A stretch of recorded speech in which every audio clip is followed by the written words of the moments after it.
Bienvenue sur Radio Corse International, sur le Tepaese, à Madinale, au programme donc pour les deux stations. Et en ce mercredi 22 octobre, une très très bonne fête à toutes les Élodies. Bonjour, salut à tous.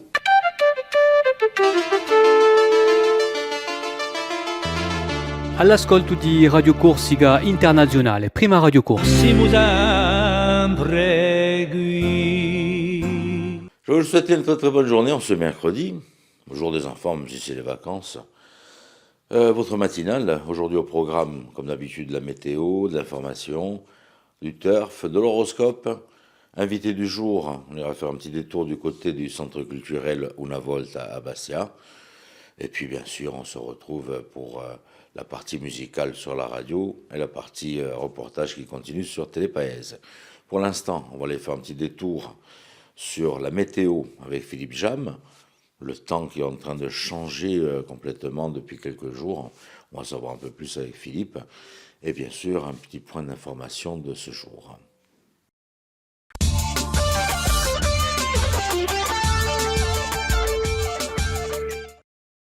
Bonjour Auguste, bonjour à toutes et bonjour à tous. Les nuages seront nombreux en ce mercredi, avec même quelques petites pluies dans l'après-midi, plutôt côté oriental de l'île. Le vent d'ouest sera modéré assez fort sur la côte occidentale ainsi qu'aux extrémités de l'île, avec des rafales atteignant jusqu'à 75 km/h. Les maximales de ce mercredi en mi-journée, 19 à 24 degrés et 11 petits degrés si vous allez en montagne, Auguste.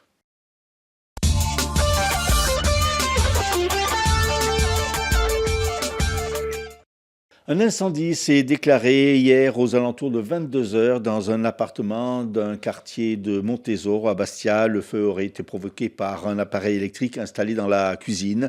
L'importante fumée a indisposé une personne qui a été évacuée sur le centre hospitalier de Bastia. Toujours au chapitre des faits divers, 2 véhicules ont été la proie des flammes. Une voiture garée sur la 4 voies à Luciane a été partiellement endommagée par les flammes. À Castellar di Casinca, par contre, c'est une camionnette qui a été totalement brûlée. On ne connaît pas pour l'heure l'origine des flammes. Au chapitre social, la grève éclair des facteurs n'a pas fait un pli hier à Sagone. Les 12 agents qui dénonçaient le non-versement d'une prime d'équipe promise depuis plusieurs semaines, après avoir occupé le site, ont été reçus par la direction. Au terme des discussions, un accord a été trouvé. 80% de l'acompte leur sera versé avant la fin de ce mois. Autre mouvement de grogne, celle des taxis à Ajaccio. Ils se sont rassemblés devant la mairie de la ville. Ils entendaient protester contre la nouvelle tarification en baisse de la navette de l'aéroport qui dessert le quartier de Saint-Joseph et qui entraîne pour eux une perte d'activité. Sans réponse de la mairie, des actions plus dures sont envisagées par les chauffeurs de taxi. La place du Diamant Ajaccio revégétalisée. Hier matin a eu lieu la pose du premier pin parasol. Premier pin d'un projet qui prévoit la plantation de 240 arbres couvrant 60% de la surface totale. Pins de 6 à 8 mètres de haut, mais également plantes vivaces et gazon sur plus de 5000 mètres carrés. La mairie entend faire de ce lieu un véritable îlot de fraîcheur et un symbole fort de la transition écologique engagée par la ville. Cette végétalisation de la place pourrait en été faire baisser la température de 3 à 6 degrés. Enfin, en sport, au volley, c'était le grand retour à la compétition hier soir pour le GFCA qui se déplaçait à Tours, le champion de France en titre de Liga. Les gaziers se sont inclinés 3-7 à 0, 22-25, 23-25 et 20-25.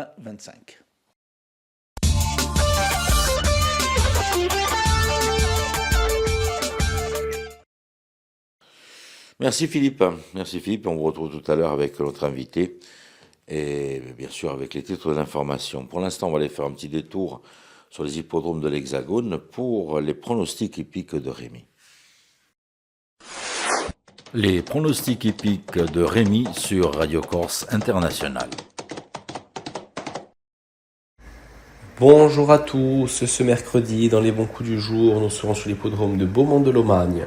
On va démarrer avec le quintet, je vais retenir le numéro 2 Jojo Toons qui ne devrait pas sortir des 3 premiers.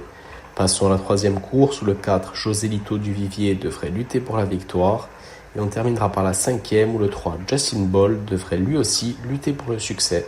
Bon jeu à tous.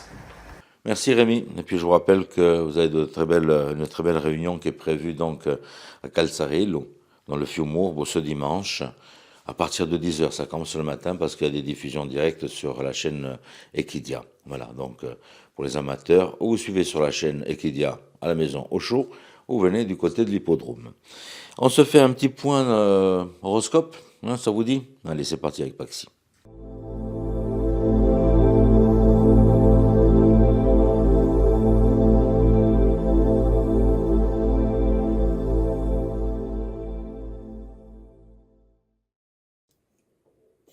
Et bonjour à tous, on se retrouve pour ce mercredi pour voir un petit peu ce que l'on a à vous dire. Les béliers, vous allez avoir aujourd'hui des solutions et des réussites au niveau personnel et professionnel. C'est juste que ce n'est pas encore arrivé, ça ne s'est pas encore manifesté, mais ayez foi en vous, ça va bien se passer. Les taureaux, votre patience et votre sens des responsabilités va être mise à rude épreuve aujourd'hui. Gardez la tête sur les épaules. Les Gémeaux, pas de précipitation, pas de choix trop rapide. Aujourd'hui, vous allez devoir faire preuve de patience par rapport à certaines situations que vous rencontrerez. Les Cancers, vous pourrez retrouver le moral même si vous avez passé des moments peu agréables aujourd'hui. Les Lions, les choses avancent avec le temps, avec lenteur. Et ça peut par moments tout de même donner une sensation d'insécurité. Prenez du recul, observez pour voir quelles sont les meilleures façons de s'en sortir. Les Vierges, vous allez être suscités au niveau intellectuel, au niveau de vos idées. Profitez-en justement pour peut-être avoir une augmentation au niveau professionnel. Les Balances, bonheur, joie au niveau sentimental. Que vous soyez en couple ou pas encore, vous allez pouvoir aujourd'hui vous sentir bien dans vos baskets dans le domaine justement du cœur. Les Scorpions, ça va parler boulot, ça va parler sérieux et ça pourrait être concluant. Justement, ayez le sens des affaires, ça vous servira. Les Sagittaires, vous n'allez pas avoir la possibilité de faire tout ce que vous désirez comme vous le percevez. Adaptez-vous aux événements qui viennent à vous et faites preuve de patience. Les Capricornes, vous allez avoir une sortie intéressante aujourd'hui, un moment de partage et de dialogue. Les Verseaux, si vous êtes dans l'attente de certaines nouvelles ou de certains courriers, sachez-le, ça ne va pas arriver aujourd'hui, les choses sont retardées. Et enfin, les Poissons, vous allez avoir des bonnes nouvelles au niveau financier. Les choses devraient évoluer, voire même augmenter. Voilà tout le monde, je vous souhaite à tous une très belle journée et je vous dis à bientôt.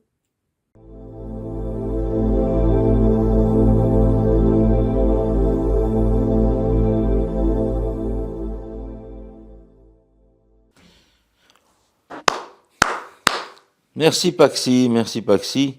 On vous retrouve demain.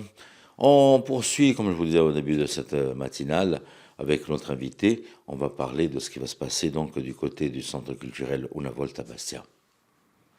Notre invitée aujourd'hui, Johanna Macari, directrice du Centre culturel Una Volta Bastia, à l'occasion de la 10e édition du festival Cinetica qui va se dérouler du 7 au 9 novembre prochain.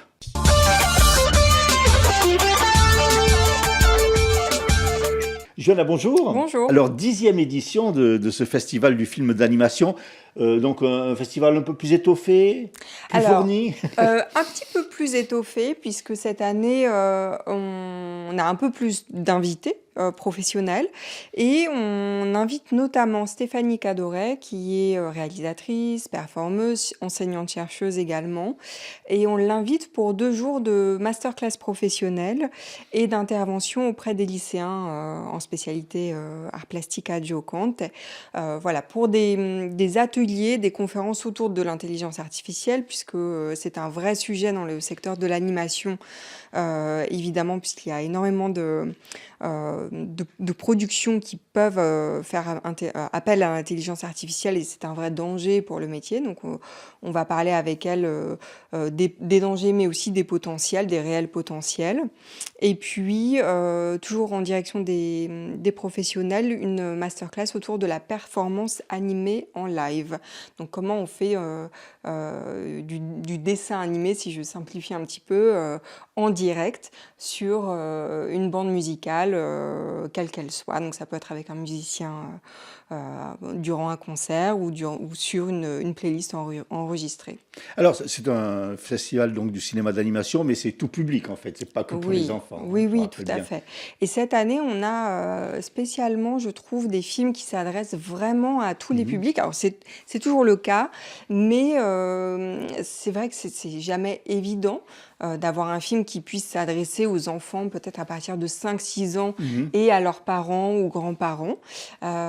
Et cette année, on a des films comme Amélie et la métaphysique des tubes, par exemple, ou Arco, qui s'adressent vraiment à tous les publics. Et c'est vrai que vraiment une source de grand bonheur pour nous, puisque on peut avoir ces séances très intergénérationnelles. Et lorsqu'on a aussi l'occasion d'avoir des invités sur des séances comme celle-ci, voilà, on peut avoir des échanges entre parents, enfants, grands-parents, et c'est toujours très intéressant. Alors, vous parliez de ces deux films, il y a aussi Planète. Oui, Planète qui a clôturé la semaine de la critique à Cannes, qui est un film très particulier puisqu'il mélange différentes techniques, alors de la prise de vue réelle, mais aussi du stop motion, donc de l'animation image par image ou de l'image de synthèse. Et alors le récit, c'est l'histoire de 4 graines de pissenlit qui sont réchappées d'une explosion nucléaire sur la Terre, enfin d'une série d'explosions nucléaires, et qui voguent vers d'autres planètes à la recherche d'un refuge approprié pour y semer bien sûr une nouvelle vie, une nouvelle ère. Donc évidemment on parle d'environnement et on est vraiment en immersion dans ces images qui ont été pour une partie en tout cas tournées en Islande. Donc on est vraiment dans des paysages très très beaux et souvent filmés en macro, voilà, avec des points de vue. Ça fait un petit peu penser à du microcosmos, mais dans l'espace, si je peux me permettre. Et on aura le plaisir d'accueillir Élise Verchery, qui est la première assistante réalisation sur ce film-là, et qui pourra justement nous expliquer les dessous du tournage, qui sont très très intéressants. Autre film que j'ai noté, c'est un film qui sent bon le thym et la farigoulette. Vous voyez de quoi je veux parler? Oui, bien sûr. Marcel et Monsieur Pagnol. Oui, qui est donc le nouveau film de Sylvain Chomet qui avait signé les Triplettes de Belleville. Et effectivement, c'est un film incontournable qui a déjà eu une petite vie sur les écrans. Donc on le projette une fois. Il faudra vraiment profiter de cette séance pour le public qui ne l'a pas encore vu. Et on parle justement du rapport de Marcel Pagnol, notamment au cinéma. Et bon, bien sûr, le jeune public n'est pas oublié, avec notamment Olivia, le tremblement de terre visible, les Contes du Pommier. Les Contes du Pommier, alors ce sont 2 films en stop motion, voilà, qui est un petit peu notre technique fétiche à nous, puisqu'on la propose aussi en atelier et sur des projets scolaires. Et le producteur, Mathieu Courtois, sera là pour présenter ces 2 films. Olivia, notamment, qui fera l'ouverture du festival le vendredi 7 novembre à 18h30, qui est un très beau film justement sur la précarité infantile, mais pas du tout misérabiliste ou triste. Évidemment, c'est très très bien traité avec un vrai esprit le film souligne l'esprit d'entraide, de solidarité et la joie qu'il peut y avoir, même lorsque matériellement on vit dans des conditions assez compliquées. Voilà. Donc, et les Contes du Pommier qui abordent aussi un thème qui n'est pas simple, celui du deuil d'une grand-mère, et qui a eu tout le loisir de transmettre le goût des histoires à ses petits-enfants. Et donc c'est sa petite fille qui, à son tour, reprend la méthode de sa grand-mère pour imaginer des histoires, c'est-à-dire qu'on met 3 ingrédients dans un chapeau et à partir de là on invente des mondes imaginaires. Alors il y a 2 lieux, il y a le Régent donc pour les projections, et fait. donc il y a le centre culturel pour les ateliers. Donc Oui. les ateliers s'articulent, il y a plusieurs ateliers selon les âges, c'est ça? Oui, alors les ateliers sont... alors c'est vrai que pour les tout petits, les techniques d'animation sont parfois un petit peu délicates parce que on a des mini plateaux de tournage qui peuvent être un petit peu fragiles entre guillemets, mais évidemment on propose toujours un atelier art plastique auquel les plus petits peuvent participer sans problème, notamment au sein de l'exposition jeunesse d'Annabelle Buxton qui est proposée en ce moment au Centre culturel Luna Holt, à qui est une source d'inspiration justement pour les ateliers de Cinética aussi. Donc voilà, tout public, les parents sont invités à participer aux ateliers, bien sûr, et on propose donc des ateliers stop motion, animation 2D, donc art plastique, je l'ai cité, et doublage aussi en langue corse avec Fio Ramos. Et voilà, et donc les adultes comme les enfants peuvent participer. Il faut quand même savoir lire pour participer à cet atelier doublage, puisqu'on procède par bande rythmo. Ouais. Mais voilà, c'est un exercice qui n'est pas simple et on s'amuse beaucoup. Il y a des rencontres aussi, hein, ça fait partie du festival. Oui, bien sûr, des rencontres autour des films, avec les équipes des films, et comme je le disais, aussi des rencontres professionnelles et scolaires. Et une compétition, bien sûr. Oui, la compétition de courts-métrages d'animation, qui sont des films de fin d'études. Et c'est une compétition qui est importante parce que elle permet voilà, de saisir aussi un petit peu l'air du temps dans la discipline, puisqu'on est vraiment sur des films qui sont qui sortent qui sont produits par des étudiants qui sortent de différentes écoles en France et à l'international. Donc on voit forcément émerger certaines tendances. La 2D est à l'honneur depuis quelques années. Mais voilà, c'est important d'avoir un regard sur cette jeune génération qui seront peut-être nos invités dans les quelques années qui viennent pour des longs métrages, on l'espère. Alors, ce qu'il faut signaler aussi, c'est que c'est du 7 au 9 novembre pour le tout public, mais je crois que ça se prolonge jusqu'au 15 novembre pour les écoles. Oui, pour les écoles. Alors, la semaine de la rentrée, et effectivement la semaine suivante aussi, donc à partir du 10 novembre, lundi 10 novembre, et toute la semaine du 10 novembre, on propose des projections à destination des scolaires et il reste encore quelques créneaux. Donc voilà, pour les enseignants qui ne se sont pas encore inscrits, qui sont intéressés, c'est encore possible sur cette semaine-là. En tout, il y a combien de films ?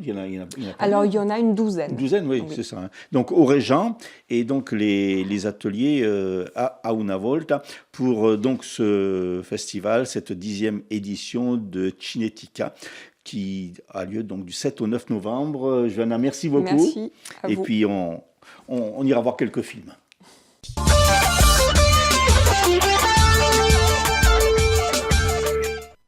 Merci à nos invités. Merci à nos invités, puis on en reparlera d'ici là donc de ces activités du Centre culturel Una Volta. On se fait aussi un petit détour côté littérature, ça vous dit ? Allez, c'est Elisa qui vient nous rejoindre.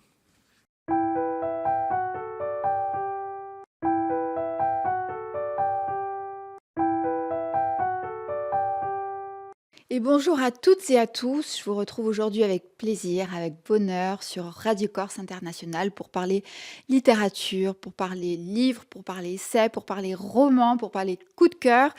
Et en cette époque folle, j'ai envie de vous dire que les livres sont plus que jamais notre phare dans l'obscurité, plus que jamais un refuge. Alors, aujourd'hui, je vais vous proposer une petite compilation des livres que j'ai pu lire ces derniers jours, ces dernières semaines. Des romans issus à la fois de notre riche production insulaire, mais pas seulement, vous allez voir. Alors, je débute par Di Pedre e di Sangue, La légende du géant aux yeux de Source de José Carducci, aux éditions Cavalluccio. C'est un roman bilingue qui a remporté le prix des lecteurs corses. C'est un roman dont j'ai adoré la sensibilité, la poésie, la profondeur et la beauté brute. C'est une écriture très simple mais très profonde, une saga familiale d'une Corse oubliée et pourtant si vivante sous la plume de José Carducci. Des héros du quotidien qui touchent au sublime. Donc, le voilà. J'ai lu également de Lucia Simeone aux éditions Hello, Eurydice mon amour, qui finalement est un roman qui réinterprète le mythe d'Orphée et d'Eurydice, une réinterprétation contemporaine dans un Athènes de 2025, il me semble, qui fait la part belle à Eurydice, à sa voix, ses aspirations, à ses complexités. C'est une mise en lumière de cette figure féminine ô combien fascinante. Aux éditions Omara, Le serment des apothicaires de Pierre-Joseph Féral, qui est un très beau roman que je n'ai pas puisque je pense que ma mère est passée par là et me l'a piqué dans ma bibliothèque. C'est un roman dont l'histoire se déroule dans la Pologne écrasée par l'Allemagne nazie.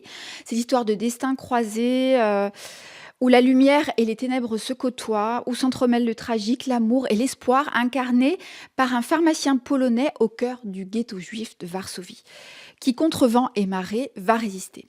À lire donc aussi. La rentrée littéraire, c'est aussi ce très beau roman de Maria Pourchet, Tressaillir, aux éditions Stock. J'avais adoré le roman Feu de Maria Pourchet, qui est sorti il y a quelques années. Tressaillir, vous remarquerez que Maria Pourchet, elle a le chic pour trouver des titres qui font mouche. C'est le récit d'une femme qui part, d'une femme qui s'arrache littéralement de son foyer, évidemment, qui quitte un conjoint, son foyer où se trouve également sa petite fille. Et c'est le roman d'un arrachement, mais aussi d'une renaissance, d'un retour aux sources, d'un retour à ses terreurs enfantines, et ce retour aux terreurs vont lui permettre de renaître à sa vie de femme libre, de retrouver évidemment sa petite fille. C'est une vraie beauté, un vrai beau roman que je vous conseille aussi. Voilà, aujourd'hui j'ai fait une petite compilation, j'y reviendrai peut-être la prochaine fois de manière plus aboutie et plus profonde, mais je voulais vous parler un petit peu de cette rentrée littéraire. Je vous souhaite une très très belle semaine et vous dis à bientôt sur Radio Corse International. Merci.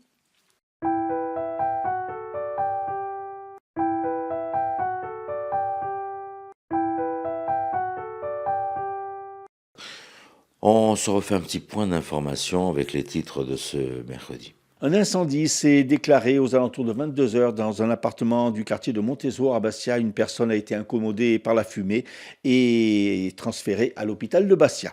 Grève éclair des facteurs de Sagogne hier reçus par la direction. Ils ont obtenu le paiement d'une prime promise depuis plusieurs mois.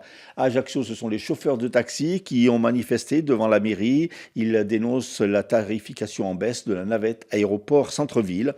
Enfin, en volley, pour son premier match de Liga, le GFCA a été dominé chez le champion de France en titre Tours, 3-7-0. Météo, un cocktail de nuages, de gouttes de pluie, de vent et quelques rayons de soleil. Voilà, merci d'avoir passé ce petit moment en notre compagnie sur Radio Corse International ou bien sur Télépaèse. Je vous rappelle que l'ensemble des matinales sont en podcast ou bien en replay sur l'ensemble des deux stations.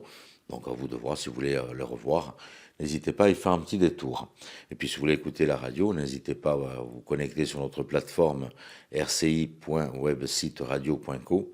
Là vous avez tout, vous avez la plateforme complète de Radio Corse International, la radio, les podcasts, les replays, et vous pouvez même laisser un petit message. Je vais vous souhaiter de passer un bon mercredi, soyez prudents sur les routes, tenete forte et à domani. Bonjour, salut à tous.